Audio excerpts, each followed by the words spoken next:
Welcome to this week's episode of the Caring Generation Podcast, episode 246, Aging Parents and Inheritance, When a House Isn't Worth the Caregiving Cost. On this show, I'll share 3 insights and perspectives about aging parents and inheritance of a home for parents and children to consider, along with unexpected things that can happen. Plus, I'll offer an option every family can consider to ensure that plans made around care for aging parents can be made thoughtfully and without regret.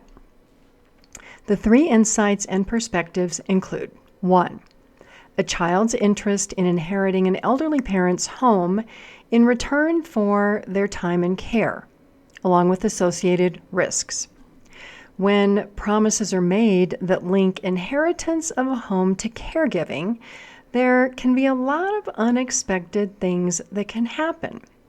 And it's important to know how these plans can backfire and cause problems. Number 2, I'll offer context and education about why inheritance of a house, or really any inheritance, should be part of family conversations about short and long-term elder care strategies for all generations, parents, children, and grandchildren who may be involved in an elderly loved one's care.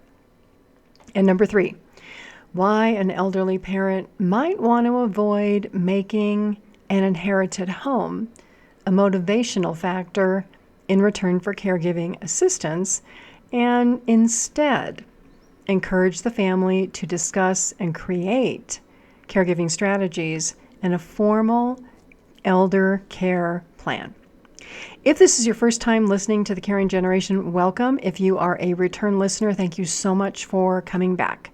I'm Pamela D. Wilson. I'm a caregiving expert, educator, and speaker with 25 years of experience helping aging and older adults and their caregivers discuss, plan for, and mediate complicated family relationships, develop caregiver strategies and elder care plans, and collaboratively manage healthcare, the financial costs of care, and the responsibilities of family members acting as a legally responsible party.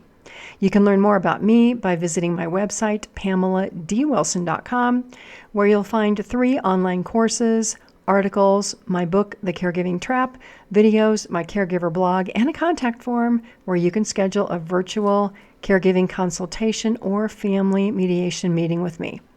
So let's begin with number 1. A child's interest in inheriting an elderly parent's home in return for their time and caregiving activities.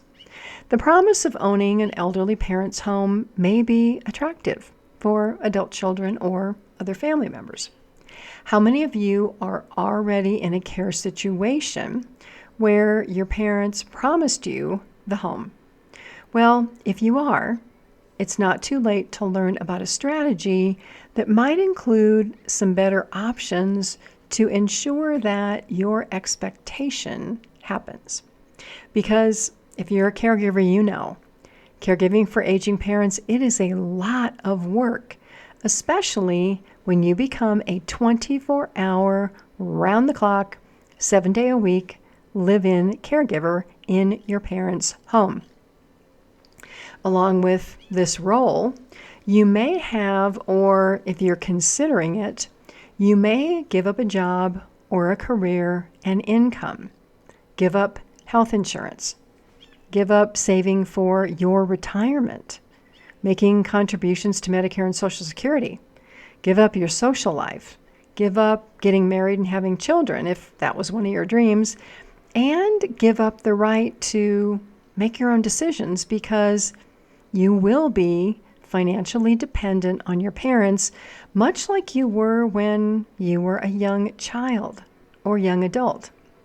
And if you were that child who wanted to grow up, become independent, and move out of your parents' house, and you did that, why would you logically place yourself in this dependent position again?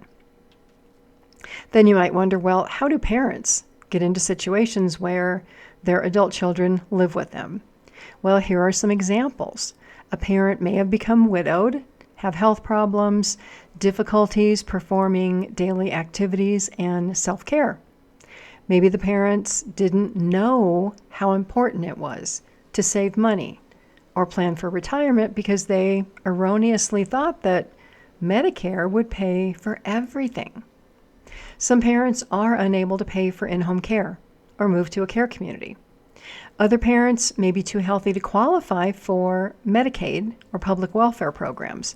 So the child who lives closest to a parent doesn't give it a lot of thought, moves in to be that caregiver. But by doing so, this child unknowingly or knowingly limits their life possibilities. On the other hand, some children will move in with parents who don't have a care need in response to their life circumstances, such as a job loss, a divorce, or a need for financial or emotional support. Financial codependency is a contributing factor to adult children and parents living together. But in a perfect world, this happens only for a short period of time, and then the children are out of the home, living independently, caring for themselves. And if the parents suffered some type of financial hardship, they too have worked their way out of this. Now, I will say in some families, children who are living with parents who are their caregivers have a greater interest in passing the family home down to their children. So these children are willing to pay the price of whatever caregiving costs them personally, or whatever the cost is to their family, in the way of prioritizing a parent's needs over their marriage and their relationships with their children. But the downside is they've damaged family relationships. So let's talk about risk number 1, becoming financially dependent on a parent and relying on a parent's home for housing, which shifts the power balance both ways in a caregiving relationship. So there's risks to the children who are the caregiver, and there's risk to the parent. Dependency on a parent for support reduces the caregiver's ability to make their own choices because they're no longer financially self-sufficient.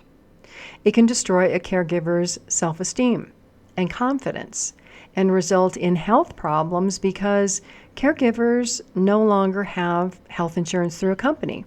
Maybe they are relying on Medicaid or a welfare program for health care.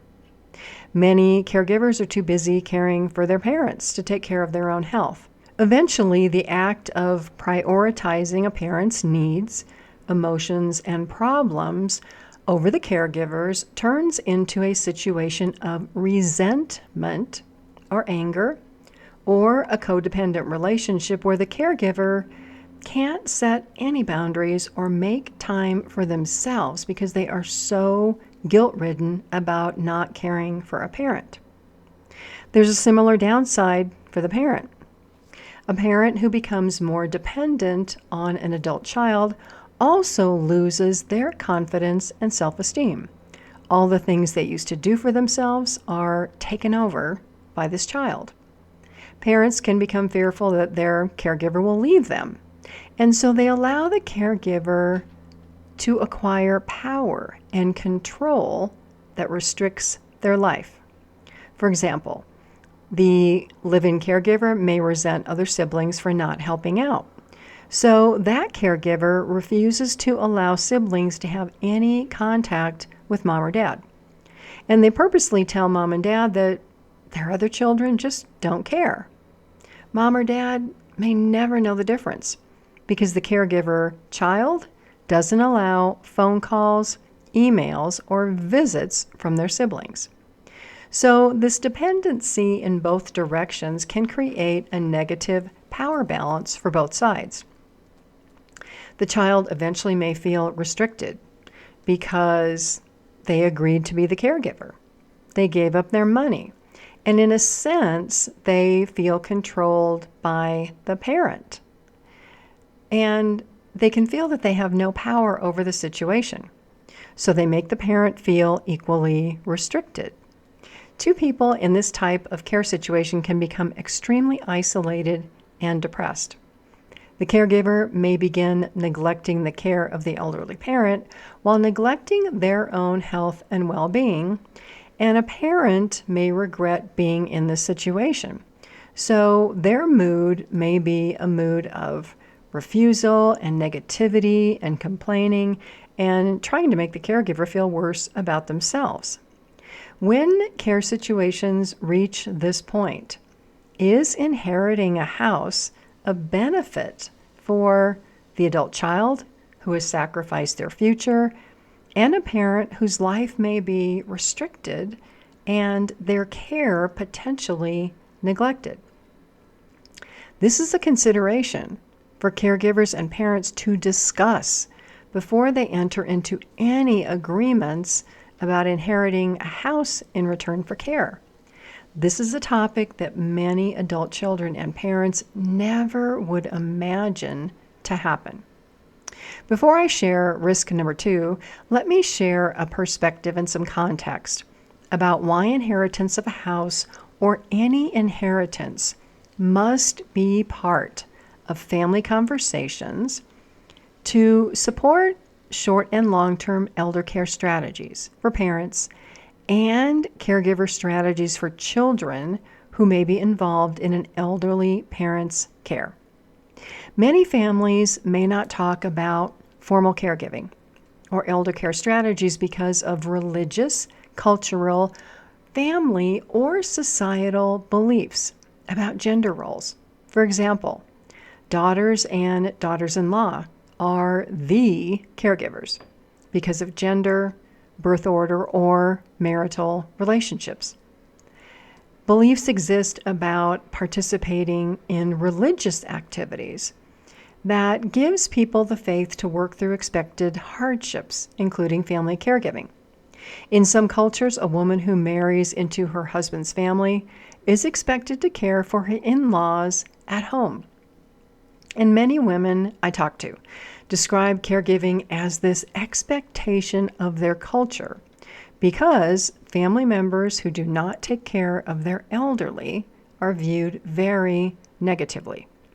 While all of these beliefs can be valid and true for you, true for your family, why not consider alternatives for care so that sacrifice and struggle and poor family relationships and giving up life's possibilities don't become normal for your family? This is the idea of learning about caregiving and elder care and holding family discussions to make practical plans, rather than allowing caregiving, aging, and health problems to become topics that families avoid because of these cultural, religious, societal, or family beliefs that are passed down from generation to generation. Why make the next generation suffer when you can change these struggles and avoid problems by having proactive family discussions and planning? Yes, it really is that easy. I know because I've been doing this for 25 years. Now, what I will say is, while getting different generations on the same page about planning can be a bit of a struggle, if you are persistent, in my experience, the benefits of family discussions for creating formal written agreements outweigh the risks. Caregiving in the context of self-care and caring for others benefits from education and gaining specialized knowledge and practical skills. I can attest to the success of this. I've worked in caregiving and elder care for 25 years and gained practical knowledge and skills from caring for older adults, from managing care in homes, hospitals, nursing homes, assisted living, memory care, and care home settings, along with attending medical appointments, arranging medical care for clients in my role as a care manager, medical durable power of attorney, financial durable power of attorney, guardian, conservator, and trustee.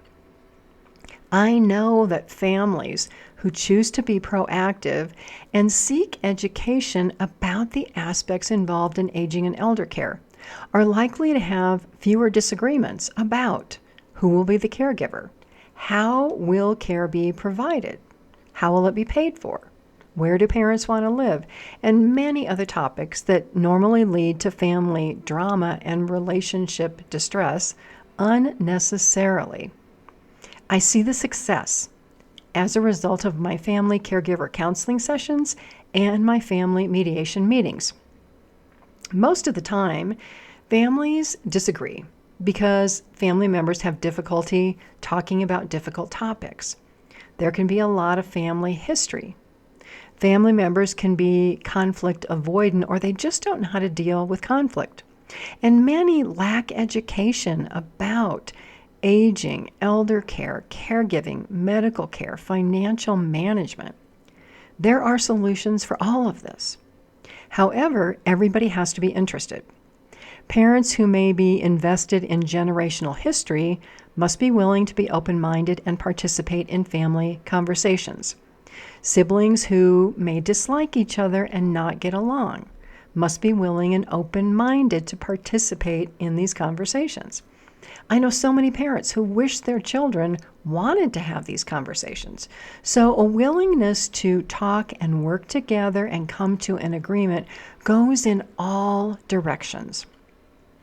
Before I forget, please help the Caring Generation podcast reach more listeners worldwide. Leave a positive review on your podcast app after you finish listening to this episode, because word of mouth recommendations are the main way that the Caring Generation podcast grows its audience. Now let's talk about money and inheritance for another minute before we continue to risk number 2 for family caregiving and inheriting a house. A caregiver posted on my YouTube channel that it was okay that their parent couldn't give much because there was a pot of money at the end. I can tell you there may not always be a pot of money at the end, depending on the health trajectory of your parents, especially if loved ones have dementia or a lot of health problems or a lot of care needs.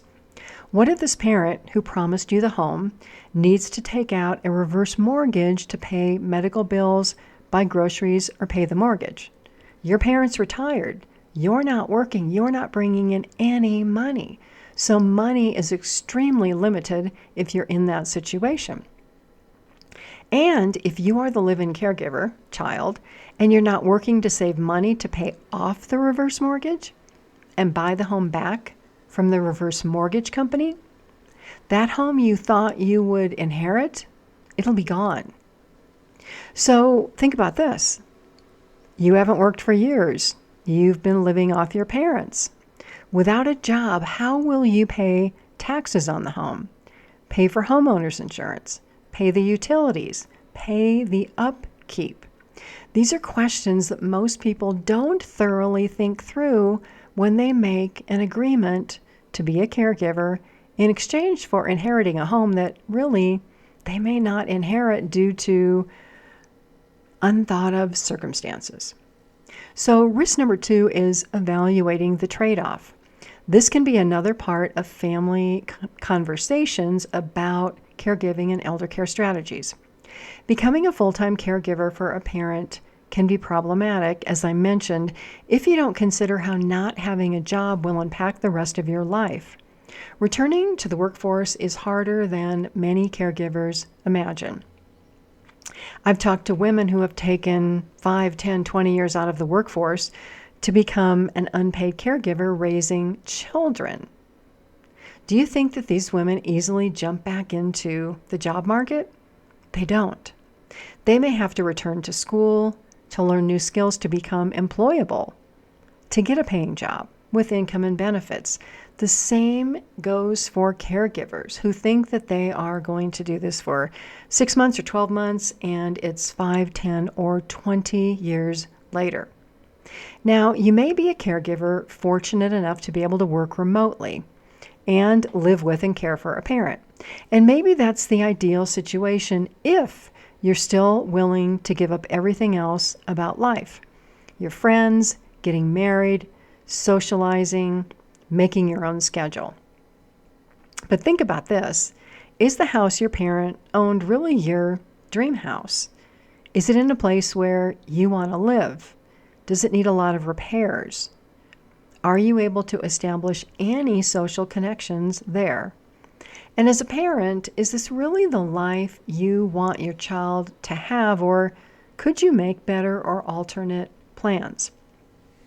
For many caregivers I know, after giving it thorough consideration, it's not practical to give up a job, a life, and future to live in poverty to inherit a home after a parent dies, because having a house is an expense.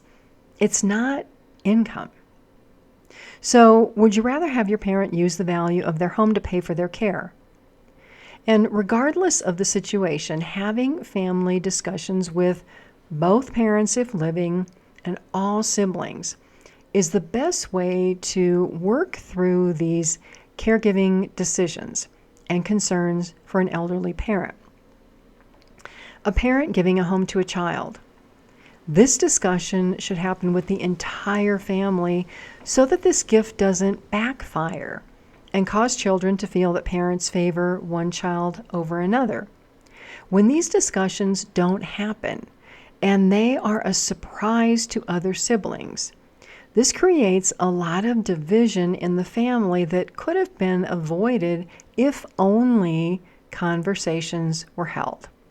So even still, there are other considerations that are going to take us to the other perspective.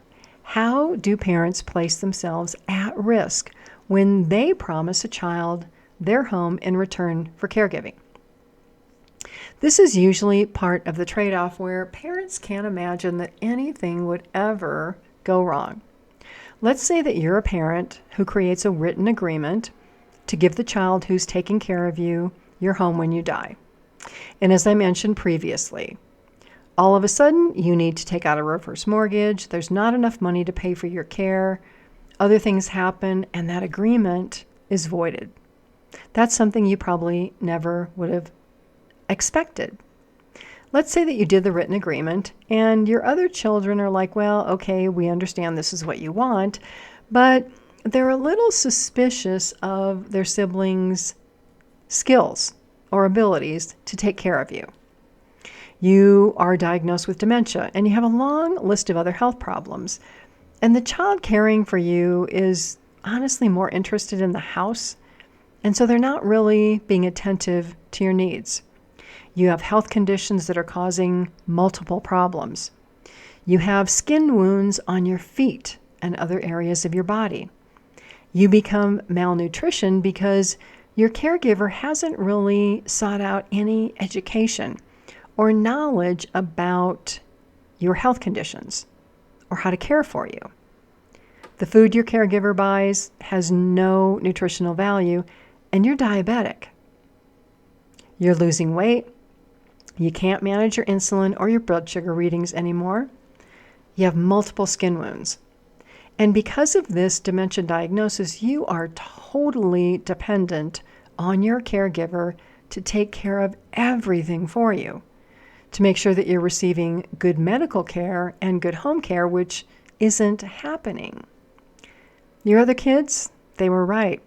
This child wasn't the best choice to be your caregiver, but now it's too late for you or your other kids to do anything because you have memory loss and you gave your live-in child caregiver power of attorney for health care and for financial matters.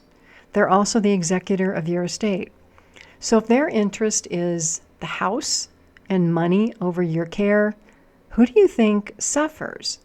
It's not the child. It's you, the parent, who made this decision and didn't put in any guardrails around what you would want if your caregiver turned out to be a bad caregiver. So rather than being a parent who places yourself into a situation of motivating or bribing a child to care for you in return for an inheritance or a house, why not make better plans? Why not start having conversations in your family today about what you want your care to look like and investigate all of the possibilities? If you are a caregiver who is an adult or a young adult and you're seeing issues in your family, start having generational conversations so that you're not limited by cultural, family, or society's expectations about what a caregiver should do or what caregiving should be like. It is okay to discuss different perspectives, and it's even better to become educated about other options. Family discussions and educated planning are the path for families to move from these repeated generational sacrifices and mistakes to create long-term generational success around family caregiving so that parents receive needed care. Caregivers do not always feel burdened by having to be the caregiver, and this positive aspect of life is transferred from parents to their children, to grandchildren, down to the next and the next generations. If you're looking for more information about scheduling a family caregiving consultation or a family mediation meeting, visit my website, PamelaDWilson.com. Click on the contact button or go to the services tab and click on Elder Care Consultation where you can complete a form. There's much more support available on my website, PamelaDWilson.com, related to aging, caregiving, health, healthcare, family dynamics, legal caregiving responsibilities, and the financial aspects of planning for and paying for care. I thank you so much for joining me this week. If you're looking for the show transcript, which has additional information about this topic, a video and article links, go to my website, PamelaDWilson.com, click on the Media tab, and next the Caring Generation, and then scroll down to episode 246. I'm Pamela D. Wilson. I'm a caregiving expert, educator, and speaker. I look forward to being with you again soon. God bless you all. Sleep well tonight. Have a fabulous day tomorrow, and make the best of each day until we are here together again.